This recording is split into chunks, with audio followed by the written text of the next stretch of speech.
एक 14 साल की लड़की, 44 अटैकर्स और सिस्टम ने भी उसे प्रोटेक्ट नहीं किया। ये है मिरयांग केस की डिस्टर्बिंग स्टोरी। 2004 में साउथ कोरिया के एक छोटे से शहर मिरयांग में एक ऐसा क्राइम हुआ जिसने पूरे देश को शॉक कर दिया।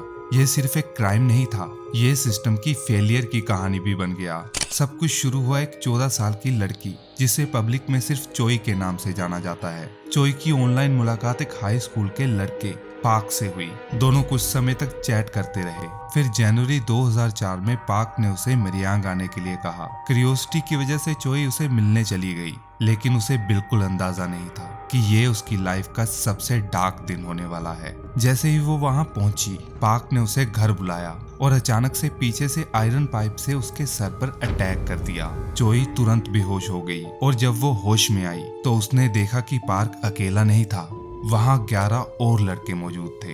ये सब एक लोकल यूथ गैंग का हिस्सा थे जो एरिया में बुलिंग और वायलेंस के लिए पहले ही बदनाम थे। ये लड़के चोई को एक मोटल में ले गए और वहां उसके साथ एक के बाद एक असॉल्ट किया। सबसे डिस्टर्बिंग बात ये थी कि उन्होंने पूरे इंसिडेंट को कैमकोर्डर और फोन में रिकॉर्ड किया। फिर उन्होंने चोई को धमकी दी, अगर उसने किसी को बताया तो वो वीडियो इंटरनेट पर अपलोड कर देंगे। इसी डर की वजह से ये नाइटमेयर एक दिन या एक हफ्ते नहीं बल्कि पूरे 1 साल तक चलता रहा।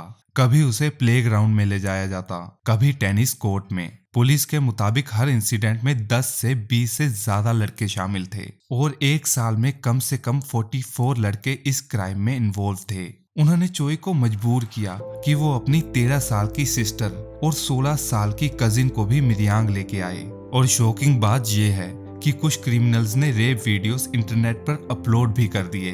अब सवाल ये है, इतना सब होने के बाद भी कोई इस लड़की को बचाने क्यों नहीं आया? इसका जवाब उसकी पर्सनल लाइफ में छुपा था। चोई का फादर अल्कोहलिक और अब्यूजिव था। उसकी माँ घर छोड़कर जा चुकी थी। जिस घर को उसका सेफ प्लेस होना चाहिए था, वही उसके लिए एक और टॉर्चर बन गया था। आखिरकार चोई ने स्लीपिंग पिल्स खाकर सुसाइड अटेम्प्ट किया। उसे हॉस्पिटल ले जाया गया और वो बच गई। डॉक्टर को उसकी बॉडी पर अनयूजुअल इंजरीज दिखी। जब मेडिकल एग्जामिनेशन हुआ तब पिछले 1 साल का हॉरिफाइंग ट्रुथ सामने आया। नवंबर 2004 में उसकी आंट ने पुलिस में रिपोर्ट फाइल की। इन्वेस्टिगेशन में पता चला कि चोई अकेली विक्टिम नहीं थी, कम से कम 5 और लड़कियां भी इस गैंग की विक्टिम्स थीं। लेकिन सबसे शॉकिंग चीज अभी भी बाकी थी। लोग सिर्फ क्राइम से ही नहीं, पुलिस इन्वेस्टिगेशन से भी गुस्से में आ गए। रिपोर्ट्स के मुताबिक पुलिस ने विक्टिम्स को ब्लेम किया। एक ऑफिसर ने चोई से पूछा, क्या तुमने खुद लड़कों को सड्यूस किया था? उसे इन्वेस्टिगेशन के दौरान क्रिमिनल्स के सामने बिठाया गया और उनसे पूछा गया कि क्या उन्होंने उसके साथ रिलेशन बनाया था। सोचिए, एक 14 साल की ट्रोमेटाइज्ड लड़की के लिए ये कितना ह्यूमिलिएटिंग रहा होगा। इस सब के बाद चोई की मेंटल और फिजिकल कंडीशन बहुत खराब हो गई। उसे एक साइकेट्रिक वार्ड में एडमिट करना पड़ा, लेकिन वहां भी उसे चैन नहीं मिला। रिपोर्ट्स के मुताबिक उसका फादर और क्रिमिनल्स के पेरेंट्स हॉस्पिटल में आते और उस पर प्रेशर डालते थे कि वो सेटलमेंट एक्सेप्ट करे। आखिर में 50 मिलियन वॉन का सेटलमेंट हुआ, लेकिन सबसे ट्रेजिक बात ये थी कि उसके फादर और रिलेटिव्स ने वो सारे पैसे ले लिए और उसके ट्रीटमेंट पर एक पैसा भी खर्च नहीं हुआ। चोई ने अपनी लाइफ नॉर्मल करने की कोशिश की। वो वापस स्कूल जाना चाहती थी, लेकिन कई स्कूल्स ने रेप विक्टिम होने की वजह से एडमिशन देने से मना कर दिया। जब फाइनली उसे एक स्कूल में एडमिशन मिला, तब भी प्रॉब्लम खत्म नहीं हुई। क्रिमिनल्स के पेरेंट्स रोज स्कूल आकर उस पर प्रेशर बनाते थे कि वो पेटिशन साइन करे ताकि उनके बच्चों को जल्दी रिलीज मिल सके।